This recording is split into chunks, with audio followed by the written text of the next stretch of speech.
I hate television. I really hate television. If I could collectively have every single television organisation and station vaporised, I would. I would do it for the good of everyone who is addicted to television and having their brains turned to blancmange without even realising it. If you're a television addict and you're watching stuff on there all the time, you've been brainwashed and you don't even realise it. So I'm going to give you my take on what I've noticed about television and the effect that it has on you, and it used to have on me without you realising it. Just takes over your life and you don't even know it. You becoming completely brainwashed like a zombie, and you think that you're absolutely fine, but you're not. Let's begin with TV series, shall we? I remember I used to watch TV series, and then I used to go and watch it every single week, and then these TV series things became every single day. Now there suddenly you can see an immediate problem, that you don't want to miss your weekly or your daily show, and you say, well, it's nothing, it's just something that I enjoy. Is it really? Well, let's put it this way. If you're watching all of these series on the TV, these soap operas and things, you will not have noticed that you will have started to quote from those TV series. Okay? It's like the ridiculous statement that was made in a Spider-Man movie, you know, with great power comes great responsibility. It sounds really logical, doesn't it? With great power comes great responsibility. But it's a quote from Spider-Man. I mean, I don't know if it came from somewhere else originally, but it's become something that's attributed with Spider-Man. Now, with these series, what I've seen happening is this. People come along and they start sitting down, they start watching these series, and before you know it, that's the general course of their conversation. You can have a great conversation with them, no problem, as long as it's about this series. Oh, they'll tell you all about it, and about the so-called stars, and the star is the sun, remember, which relates to the beast from the pit from the book of Revelation, Apollyon, the sun god. You know, and they're called stars that are in these in these soap operas. And you're sitting there and you're watching this garbage, and you're watching it religiously, because you don't want to miss it. If you miss it, oh no, what happened? You know, I know you've got to, you know, record it. You've got to watch it. You know, you can't miss it. It's just something that you enjoy, isn't it? That's all. Yeah, well, you could enjoy crack if you're on crack, couldn't you? Yeah, until it wears off, and then suddenly you find that you're in a whole world of misery and pain. And the same thing applies with these soap operas. I've seen people, as I say, quoting from soap operas in real life. I've seen people getting furious about what a character has done in a soap opera. Hello, it's a soap opera. It's not real. But you try telling that to someone who's in a fit of rage over something that some actor who's a witch, a pagan witch, has been saying on one of these series. You're wasting your time. It's like knocking your head against a brick wall. To them, it's become reality, and the reason it's become reality is because it's become a part of their everyday life, because they're now daily events. Soap operas. You've got to see your soap opera every day. I smoke cigarettes. I'm addicted to them. I know I am. But they don't affect my brains. I don't go every single day and talk to people about bloody cigarettes, do I? And tell them all about, oh, I really enjoyed that cigarette at that particular time of day. It's just a bad habit. But soap operas are worse than a bad habit. They're like a disease that gets inside your head slowly. And when you start quoting from a soap opera, you should realise that you have got a problem which has insidiously got itself into your head without you even realising it. Let's just move on for a moment now to talk shows. What happens on talk shows?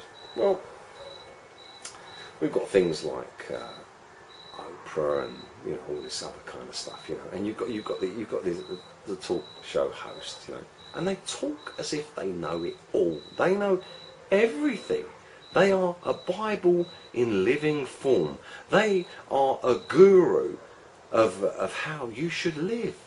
Yeah, you must listen to this person because they're telling you how it is. And what is confirming that everything they're saying is completely true and righteous is the fact that there is clapping going on from the audience.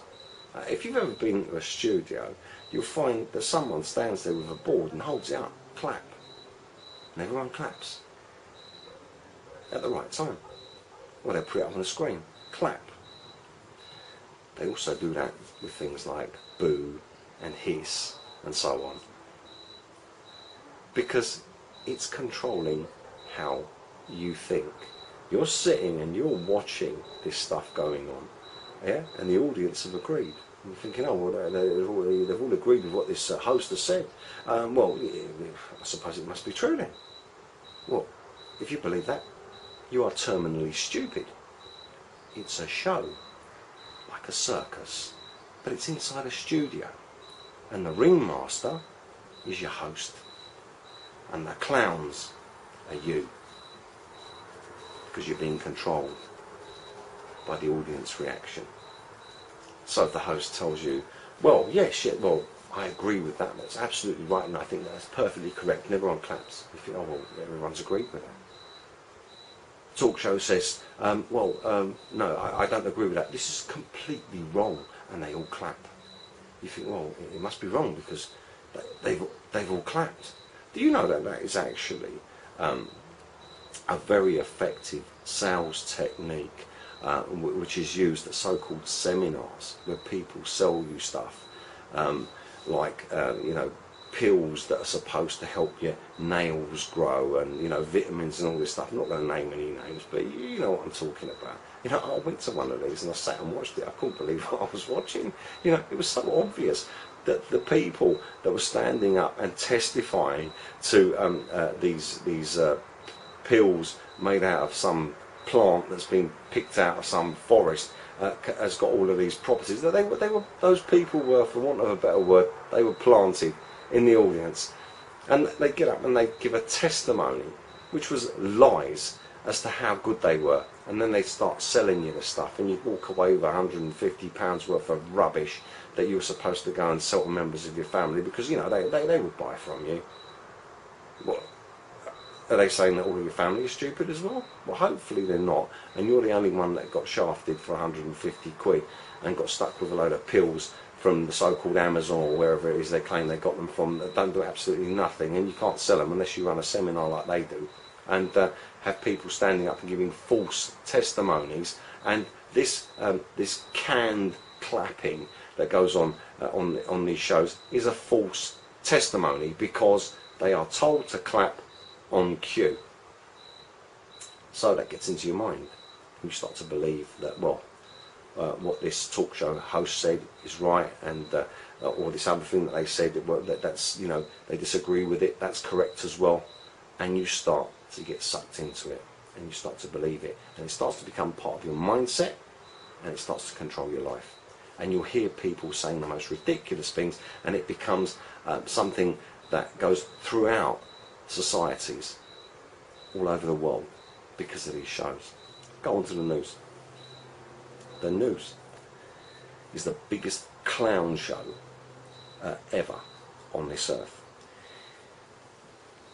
I've stopped watching the news. I've stopped watching all TV basically, and I feel much better for it. I remember one of the things I always watched was the so-called news, and I would follow it, inverted commas if you like, religiously.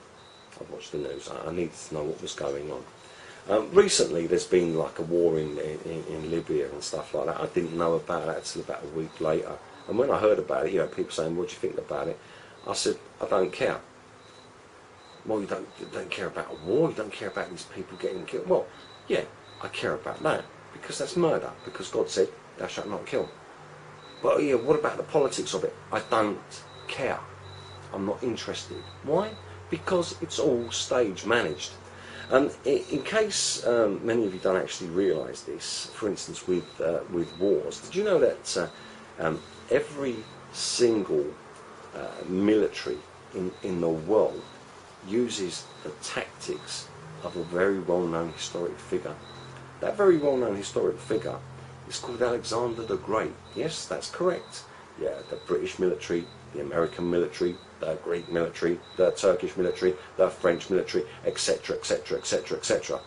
They all use the war tactics of Alexander the Great, who is Apollyon, the destroyer, the beast from the pit, from the book of Revelation. Revelation 9:11 describes him, and so does Revelation 13:11. He was the son of Zeus. So you see, all of the military using his tactics confirms that he was a real person. But his dad was Zeus. And Zeus is the devil, according to the book of Revelation. Pergamon, Jesus said, I know where you live, where the throne of Satan is. And the throne of Zeus is in Pergamon.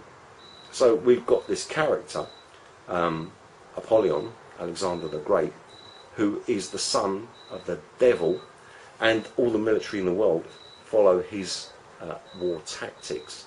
Okay? So if you're wondering why wars happen, well, I think there's your answer. All the military are trained to follow the war tactics of the son of the devil himself, Alexander the Great, Apollyon the destroyer. By the way, Alexander the Great was deformed. He had two little horns on his head. And if you look at his coins, you'll see that. If you look at the coins of Alexander the Great, you'll see little horns there. Revelation 13:11 says, I saw a second beast rise from the earth, and he had two horns like a lamb, but he spoke like a dragon. Alexander the Great had two little horns, and he had a really harsh voice. So I know where wars come from. They come from the devil, because God said, thou shalt not kill. But this happens. And then, of course, we've got the news showing us this stuff with wars in Libya and stuff like that, and you remember the Iraq war and so on and so forth. This is all, whatever way you look at it, the tactics used were the tactics of Alexander the Great. Whatever machinery was used is irrelevant whether you believe any of it existed in the past or not. It's the tactics of Alexander the Great. So, if I'm being shown the tactics of Alexander the Great, and I'm being told that this person is a dictator, this person is a tyrant, this person is a monster. There was one guy, they said that he was an African president of one of the African countries, and they said he was eating people's testicles. Okay, well, says who? Said the news? Well, that's one way of making people sit back in revulsion, isn't it? You know, oh, he eats people's testicles? He's a maniac. Yes, what are we going to do? Don't forget Saddam Hussein, weapons of mass destruction. Oh, we could all die in 20 minutes. What happened to that? There was no weapons of mass destruction. It was all rubbish. And the news previously to all that happening said that, Saddam Hussein was having the Hanging Gardens of Babylon rebuilt, and he was having his name put on all the bricks. Big mistake. Only the name of the sun god goes on the bricks, otherwise you die. And what happened to Saddam Hussein? Well, as you know, he was hanged. And what did the news do?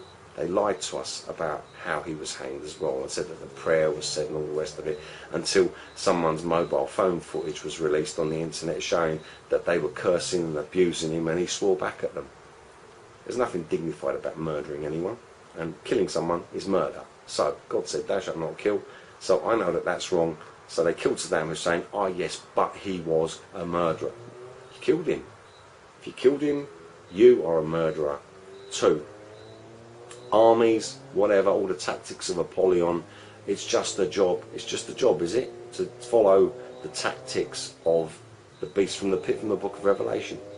The biggest murderer ever known in the history of the entire world. Second only to the devil, his father. Only second only to the devil himself. What a load of rubbish. I can't believe what's on the news, because you just see a little box. Oh, look what happened there. Pan the camera around, guys. Show us what's going on behind the camera and to the sides. Oh no, you don't need to. All you need to see is that little bit there that we're showing you. There it is. That's the news. That's what happened. And you must believe us because we are an official news organisation. We have a good reputation. Yeah, self-given reputation is no reputation at all. So I don't believe the news, I don't believe talk shows, I don't believe TV series other than as something that brainwashes you insidiously into believing whatever they want you to believe, just like what happened with Iraq. There's weapons of mass destruction, we're all going to die, we've got to do something. Do it for your country, thou shalt not kill. What happened to that? I don't hear any politicians saying thou shalt not kill. They just keep saying do it for your country. That's not what God said. God said thou shalt not kill. But none the same, they go out and kill, and it's called a job.